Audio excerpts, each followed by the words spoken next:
नमस्ते आदरणीय आमा बुबा दाजुभाइ तथा दिदीबहिनीहरू। राष्ट्रिय स्वतन्त्र पार्टीलाई अत्याधिक मत दिई विजय गराउनु भएकोमा सम्पूर्ण मतदाताहरूमा हृदयको गहिराइबाट हार्दिक धन्यवाद तथा आभार व्यक्त गर्न चाहन्छु।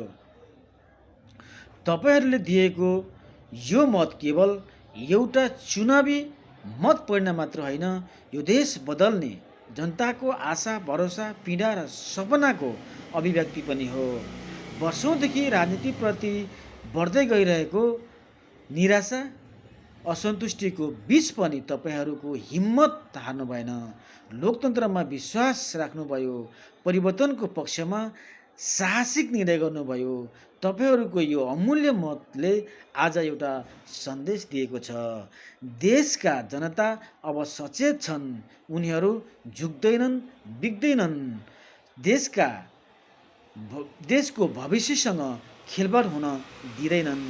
यो जित राष्ट्रिय स्वतन्त्र पार्टीको मात्र होइन, यो इमान्दार राजनीति चाहने हरेक नेपालीको जित हो। यो जित परिवर्तन चाहने युवाहरूको आशा बोकेका आमा बुबाको न्याय खोजिरहेका नागरिकहरूको जित हो। तपाईहरूले हामीहरूलाई दिएको विश्वास हाम्रो लागि केवल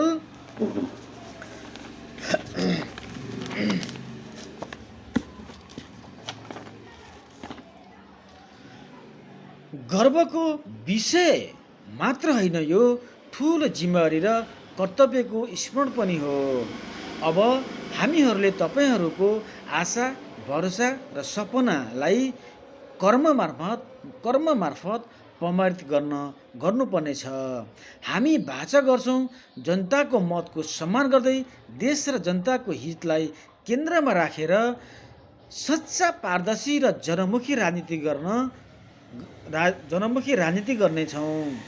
फेरि एकपटक परिवर्तनको पक्षमा उभिएर राष्ट्रिय स्वतन्त्र पार्टीलाई अत्याधिक मत दिई विजय गराउनु भएकोमा सम्पूर्ण मतदाताहरूलाई